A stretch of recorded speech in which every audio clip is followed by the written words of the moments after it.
If you are sure that someone is cheating, but they will not admit it, and you want to get a confession and nothing else has worked, this video is for you. So if you're ready, let's get going. Today I'm going to take you into the world of covert psychology, which in a nutshell means that you're going to elicit something out of somebody without them realizing what's actually happening. This is a 4-step process. I am not the only one that teaches this. Anyone that has ever been in law enforcement or the military or the FBI would know this set of 4 steps, and many of them teach this right here on YouTube. 4 hours later. You are going to need a third person to make this work. Now, the age doesn't really matter. If you're a young couple, if you're an older couple, it really doesn't matter. What you need to make this work is one person that the suspected cheater trusts. One last caveat. If the guy is the probable cheater, you're going to need a man as the third person. If the woman is the probable cheater, you're going to need a woman to be the third person. So going forward, here is what the third person in this covert operation will be saying. Step number 1, socialize. The third person will start out by speaking to the other person and using their name, and you'll say something like this.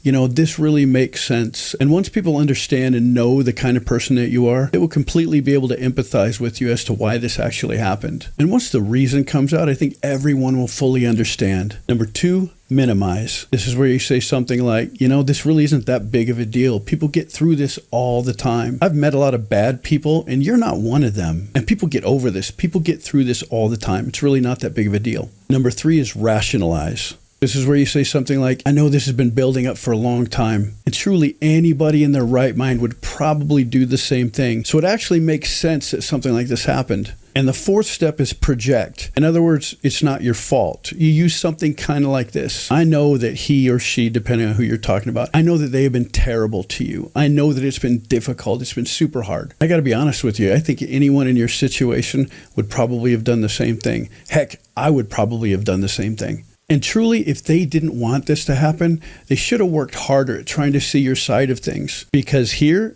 you don't want them to think that it's their fault. You want to make it someone else's fault. And here's an example of how to wrap it up. Remind them of this. We've been friends for a long time, and I've seen you guys go through lots of things together. I just need to know, did you do this because of too much stress and arguing? Maybe you just needed a break? Or did you do it because they're not really fulfilling what you need? I just got to tell you, I've known you a long time, and if there's one thing I know for sure is that you don't do anything like this if there's not a really big reason behind it. You would never, ever do anything to hurt other people. So socialize, minimize, rationalize, and project. Socialize, people are going to understand. Minimize, it's not a big deal. Rationalize, anyone would have done this. It makes perfect sense. And project, it's not your fault. The Asian philosopher Sun Tzu had a book called The Art of War, and this particular method is the golden bridge method. The idea is that you build the other person a golden bridge on which to retreat. Now, there are other things that I can show you that go much deeper than this and will elicit much more information, but this is where you need to start. And if you're still here, do me a favor, click on one of these other videos.